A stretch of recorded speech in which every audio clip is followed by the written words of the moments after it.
Et nous recevons dans le studio Jean-Louis Valentin, chef de la délégation de la Fédération française de football en Afrique du Sud. Vous étiez présent il y a 16 ans lors du plus grand scandale du football français et le plus grand fiasco qui est l'affaire Naïsna. Merci d'être avec nous, votre parole elle est rare et je vous remercie de venir nous voir sur Europe 1, Monsieur Valentin. Merci de votre invitation. C'est vrai que Jacques Vendroux a joué les intermédiaires et par amitié pour lui, j'ai accepté de venir pour parler de ce sujet sur lequel j'essaye de ne plus m'exprimer parce que j'y suis sans cesse renvoyé quand je parle de football et que ça a fini par me lasser. Je peux comprendre votre lassitude. Vous avez cité Jacques, que j'embrasse chaleureusement. La politique a son baron noir. Europe 1 l'a également. Et on voit à quel point Jacques Vendroux est encore surpuissant. Pourquoi nous revenons à Naïsna 16 ans plus tard ? Parce que c'est un documentaire qui a été diffusé cette semaine qui fait l'effet d'une bombe, qui revient sur ce bus, sur ces bleus en grève, et sur ce système médiatique, mais également politique, qui a été chaviré et bouleversé par ce qu'il s'est passé en 2010 pendant la Coupe du Monde en Afrique du Sud. Je rappelle pour les auditeurs d'Europe 1 qui l'ont oublié, les joueurs de l'équipe de France ont décidé en pleine Coupe du Monde de ne pas s'entraîner 2 jours avant le dernier match capital pour la qualification en poule. C'était face à l'Afrique du Sud et ça a entraîné, je le disais, le plus grand scandale et peut-être brisé un lien que, on en parlera peut-être avec vous, Didier Deschamps a réussi à renouer entre les Français et l'équipe de France. Il y a 70 millions de sélectionneurs de l'équipe de France et surtout quand on parle de Coupe du Monde, bien sûr. Ce documentaire, je vous en propose un court extrait, la bande-annonce. Là, je vais être capitaine. Capitaine de l'équipe de France. Ça veut dire que si on gagne, qu'est-ce qui va la chercher, la coupe ? Qu'est-ce qui va la soulever en premier ? C'est William. C'est moi. Qu'est-ce que vous voulez que je vous dise ? C'est moi. Sauf que le brassard, il n'est pas pour lui, il est pour Patévra. Quand Domenech m'annonce que je suis le capitaine, à ce moment-là, j'ai même pas pensé à être heureux. J'ai pensé à William Gallas. Donc tout de suite dans ma tête, William Gallas va penser que je lui ai mis à l'envers. William, il a été mis au courant ? Non. Pourquoi ? Parce que c'est la façon de faire du patron. Et vous entendez le chef de presse qui parle du patron. Le patron, c'est à l'époque Raymond Domenech.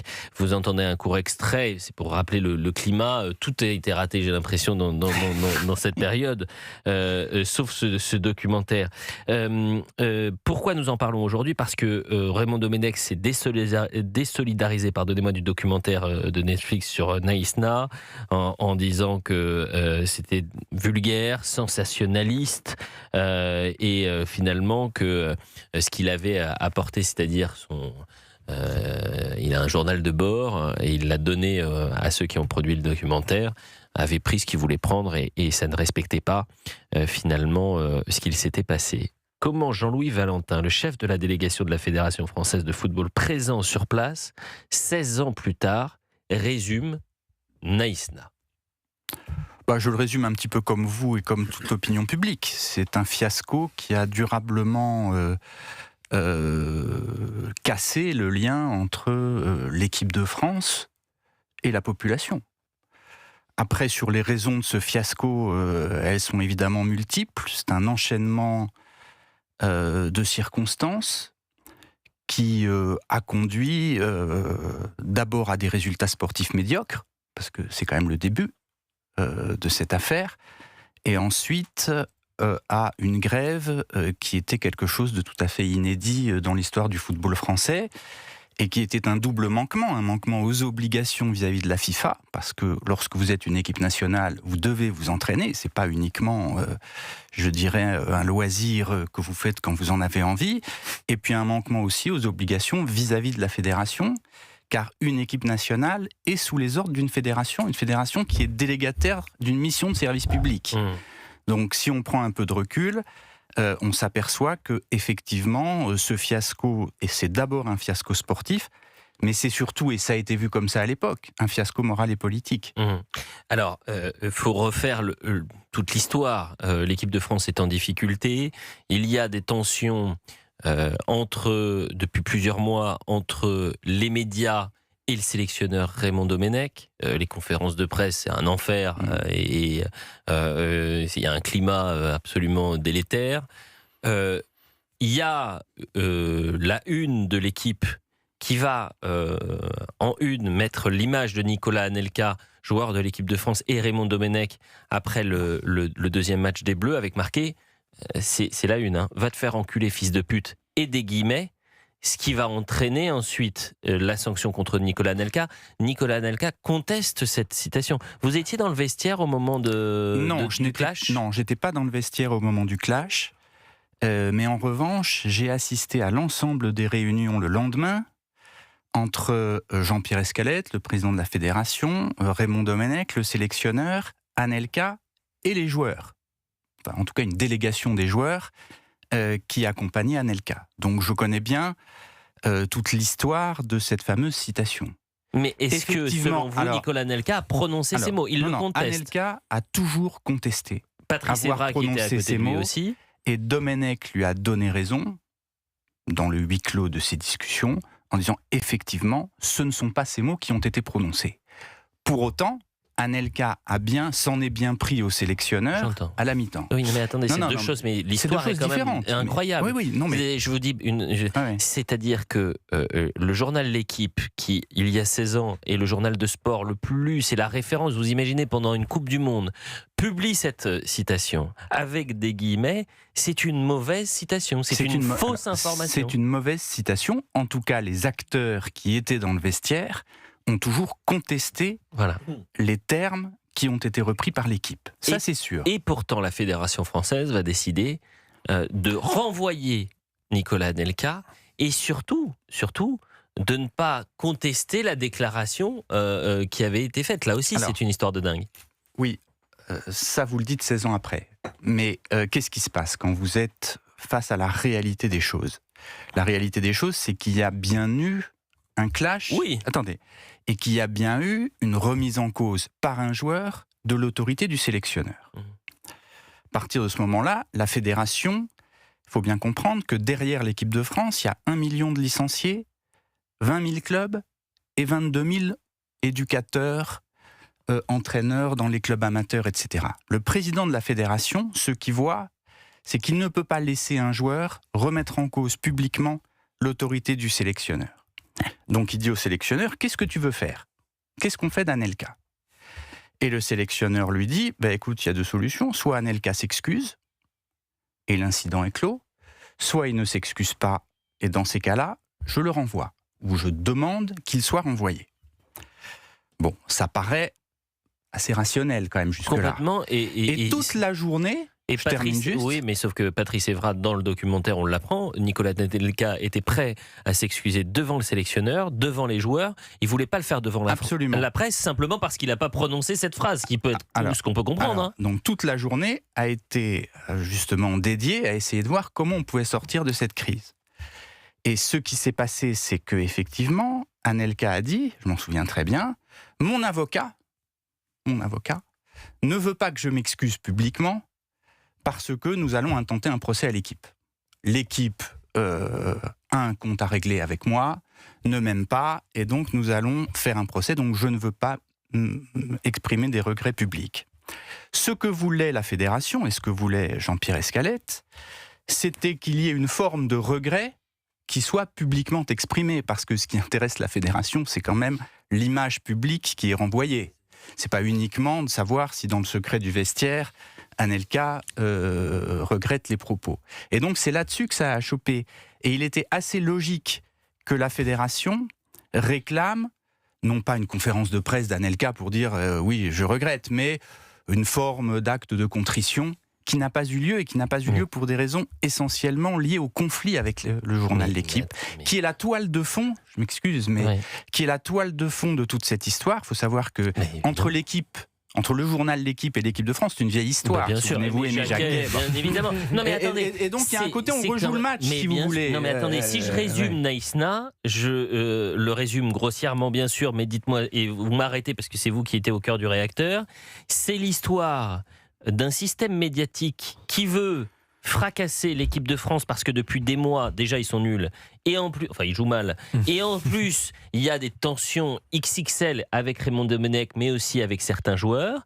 C'est un système politique qui a la trouille de dire la vérité, c'est-à-dire que cette déclaration n'a jamais été prononcée, et donc il y a une sorte d'emballement politique. Et puis on reviendra sur le cas Roselyne Bachelot dans un instant, la ministre des Sports, parce que là aussi, c'est tout un symbole. C'est-à-dire que la ministre des Sports va se déplacer.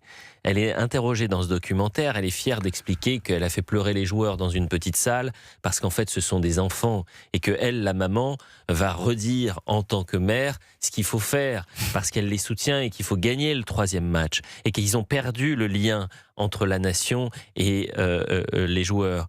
Et donc, elle est très fière de dire ça pour 3 jours plus tard parler de caïds immatures. Donc eux, ils se sentent mais trahis à jamais, les joueurs. Ils ont fait une énorme erreur, énorme. Ils le disent, ils l'assument. Ils disent mais on était en vase clos à Naïsna, on a fait n'importe quoi. Ils l'assument complètement. Vous êtes d'accord avec moi, Jean-Louis Valentin? Je rappelle que vous êtes chef de la délégation de la France. Il l'assume. Alors, enfin, il n'y a rien qui va dans. Si je résume, c'est un bordel monstre. Pardon. Ça, c'est sûr qu'il n'y a rien qui va. La preuve, c'est qu'on est là pour en parler. Mais la faute, c'est pas que le système médiatique. Ah, j'ai pas dit ça. Je vous ai parlé d'étape. Non, mais il y a effectivement des étapes, si vous voulez. Les premières étapes, c'est que l'équipe de France est décevante. Je l'ai dit. Et qu'il y a un degré d'exigence à l'égard de l'équipe de France qui est extrêmement élevé, puisqu'on a été vice-champion du monde en 2006, on sort de la génération Zidane, Makelele, etc. Donc les gens ne supportent pas que l'équipe de France soit moins bonne que ce qu'elle a été. Mais je ne dis absolument pas le contraire. Deuxièmement, l'équipe ne se sent pas aimée. L'équipe ne se sent pas aimée. L'équipe, le journal? Non, l'équipe de France ne se sent pas aimée. Ils en prennent plein la poire. Elle se fait siffler au Stade de France. Oui. Domenech est détesté par une partie de l'opinion publique qui réclame qu'on change de sélectionneur. Et la fédération commence à trouver que finalement, cette équipe de France, si on pouvait s'en passer, pardon l'expression, et ne s'occuper que de la candidature à l'Euro 2016, finalement, ce serait pas plus mal. Bon. Je me souviens d'Escalette disant « j'en peux plus de l'équipe de France ». C'était ça le climat, si vous voulez. Et donc, à partir de ce moment-là, c'est la réalité sportive qui l'emporte. Si on avait fait un parcours honnête, je ne dis pas brillant, mais honnête, si on était sorti de la phase de poule, on ne serait pas là aujourd'hui pour parler du sujet. Mais il se trouve que les résultats sportifs, ils ont été catastrophiques, et donc ça a amené les tensions internes à exploser. Courte pause, 12h16. Est-ce que vous voulez en parler un peu, Alexandre Devecchio, vous le fan du ballon? Oui, mais peut-être aussi la politique, parce qu'on avait le sentiment que cette équipe, elle représentait aussi les fractures françaises. Mais c'est ce qui a voulu être présenté aussi par le système médiatique et politique. Daniel Riolo avait fait Racaille Football Club, il y avait tout ça. Je peux vous... courte pause. On a teasé. Là, c'est la première mi-temps. Nous, ne vous inquiétez pas, lorsqu'il y a une deuxième mi-temps, on est présent, on ne quittera pas le studio et on continue de bosser. J'ai quand même l'impression que, évidemment, les joueurs ont une immense responsabilité dans ce qui s'est passé, et eux, ils ont le courage de l'assumer. C'est-à-dire, ils disent, on a fait n'importe quoi. Certains, pas tous, hein. On a fait n'importe quoi. C'est nos parents qui nous ont alertés en disant, mais qu'est-ce que vous êtes en train de faire depuis Naïsna? Vous êtes en train de vous ridiculiser. C'est la honte. Donc, eux, ils l'assument, ça. Mais il y a une autre chose, c'est que eux, ils ont ce courage d'assumer. Vous avez des personnes qui étaient présentes sur place qui n'ont pas le même courage. Et quand j'entends Madame Bachelot dire j'ai pas envie de répondre à cette question, c'est lorsqu'on lui dit mais attendez, vous les avez soutenus, vous les avez fait pleurer, 3 jours plus tard vous parlez de caïd immature. C'est Roselyne Bachelot. C'est extraordinaire. Et le journal L'Équipe qui aujourd'hui, le journal L'Équipe qui fait une une avec une citation qui est contestée par Nicolas Anelka, par Patrice Evra et par Raymond Domenech, et qui met les citations, mais c'est quand même incroyable. Et là, aujourd'hui, personne ne dit on a fait n'importe quoi. Donc il n'y a personne qui dit on a fait n'importe quoi. Quel scoop. On revient dans un instant ? Midi 18 sur Europe 1 et on reste bien sûr avec l'invité de ce samedi, le chef de la délégation de la France présent à Naïsna en 2010 lors de la Coupe du Monde en Afrique du Sud, Jean-Louis Valentin. Et je vous rappelle que vous pouvez réagir au standard 01 80 20 39 21. Elliot Deval, c'est jusqu'à 13h. C'est inacceptable. Elle a essayé de parlementer, mais ça s'est terminé finalement en désastre. C'est-à-dire que c'est Domenech lui-même qui s'est transformé en porte-parole des joueurs alors qu'il était censé les encadrer. Non mais cette histoire est incroyable. Et d'ailleurs à tel point, alors c'est vrai que même je le dis, je me présente mes excuses pour la régie parce que je veux passer toutes les déclarations, les archives. Avant d'entendre Roselyne Bachelot qui va parler de caïds immatures, écoutons quand même Raymond Domenech qui prend donc cette fameuse lettre et qui va annoncer pourquoi les joueurs ne veulent pas s'entraîner. C'est un communiqué des joueurs. Par ce communiqué, tous les joueurs de l'équipe de France, sans exception, souhaitent affirmer leur opposition à la décision prise par la Fédération française de football d'exclure Nicolas Anelka. Si nous regrettons l'incident qui s'est produit à la mi-temps du match France-Mexique, nous regrettons plus encore la divulgation d'un événement qui n'appartient qu'à notre groupe et qui reste inhérent à la vie d'une équipe de haut niveau. À la demande du groupe, le joueur mis en cause a engagé une tentative de dialogue, mais nous déplorons que sa démarche ait été volontairement ignorée. De son côté, la Fédération française de football n'a à aucun moment tenté de protéger le groupe. Elle a pris une décision sans consulter l'ensemble des joueurs et uniquement sur la base des faits rapportés par la presse. En conséquence, et pour marquer leur opposition à l'attitude adoptée par les plus hautes instances du football français, l'ensemble des joueurs a décidé de ne pas participer à la séance d'entraînement programmée aujourd'hui. Quand vous écoutez toutes ces déclarations, Jean-Louis Valentin, je rappelle que vous êtes chef de la délégation à l'époque, en 2010, de la Fédération française de football. Vous dites quoi, là, des 25 minutes qu'on passe ? C'est une souffrance pour vous ? Oh, ça l'a été, mais enfin bon, je suis passé à autre chose, vous savez. On passe vraiment à autre chose après un tel fiasco ? Oui, non, on passe à autre chose. Ça reste un événement regrettable, on l'a dit. Cela étant, depuis, de l'eau a coulé sous les ponts. Et comme vous l'avez vu, l'équipe de France s'est spectaculairement rétablie. Oui. Et l'événement de cette semaine, c'est l'annonce de la liste de Didier Deschamps. Non, mais c'est pas Naïsna. Je suis pas d'accord avec vous. Excusez-moi. L'événement de cette semaine. De mon point de vue. Oui, mais alors ça c'est un point de vue peut-être trop sportif pour les auditeurs d'Europe 1. Non, c'est un avis très objectif. C'est-à-dire l'événement de cette semaine, c'est de revenir sur le plus grand fiasco. Vous me posez la question, est-ce que je suis passé à autre chose ? Moi, je vous dis oui, je suis passé à autre chose. Quand j'entends ces déclarations, évidemment, il y a beaucoup à dire parce que la vérité, c'est qu'on a tout fait à la fois pour protéger le groupe pendant 2 ans, de 2008 à 2010. On les a peut-être même surprotégés. Et deuxièmement, on a dialogué pendant 24 heures avec tous les protagonistes. Et à l'arrivée, tout le monde s'est séparé bons amis. Anelka a dit à Escalette merci, au revoir. On a laissé les joueurs parler entre eux. Peut-être d'ailleurs qu'on n'aurait pas dû le faire autant. Et à l'arrivée, on se retrouve avec ce communiqué qui d'ailleurs a été rédigé par des gens qui n'étaient pas là et qui étaient extérieurs. On dit que c'est l'agent de Toulalan. On dit, je ne sais pas qui c'est, mais donc si vous voulez, je pense qu'il y a eu, encore une fois dans cette affaire, je pense une erreur sur la gestion proprement dite, puisque vous dites tout a été raté, ça c'est sûr, mais c'est qu'il aurait fallu à un moment, probablement, que le président de la fédération parle à tous les joueurs et ne se repose pas exclusivement sur le sélectionneur pour faire passer le message. Mais les choses sont ainsi faites que le sélectionneur, c'est celui qui est le patron du sportif. Oui, en tous les cas, le patron du sport. Oui, vous avez raison. Mais là, on peut le regretter. C'est que l'événement de la semaine, c'est ce retour sur ce fiasco, et ça finalement vient atténuer la liste qui a été dévoilée par Didier Deschamps pour la prochaine Coupe du Monde. En revanche, et là je pense qu'on va se rejoindre, c'est que Didier Deschamps a réussi quelque chose d'extraordinaire, c'est de retisser le lien d'affection et d'amour qu'ont les Français avec l'équipe de France, et qu'on a le plus grand sélectionneur aujourd'hui de notre histoire pour l'équipe de France, et on espère que Deschamps va réussir à nous faire remporter la 3e Coupe du Monde. En prenant parfois des décisions fortes, comme d'exclure Karim Benzema. La question de Naïsna, c'est est-ce que c'était la bonne liste ? Est-ce que Raymond Domenech a fait... Pardon, je vois que le temps presse, mais non, c'est pas ça, c'est juste que les hommes recrutés n'avaient contraints par la peine. n'étaient pas dans l'unité, Non, mais dans l'amour du maillot. ce qui est sûr, c'est qu'il y a eu à l'époque une sorte de conflit de génération, parce qu'il y avait la génération montante avec Benzema, Ben Arfa, Nasri, qui a été finalement écartée du Mondial 2010 au profit de joueurs qui n'étaient peut-être plus dans une forme exceptionnelle. Midi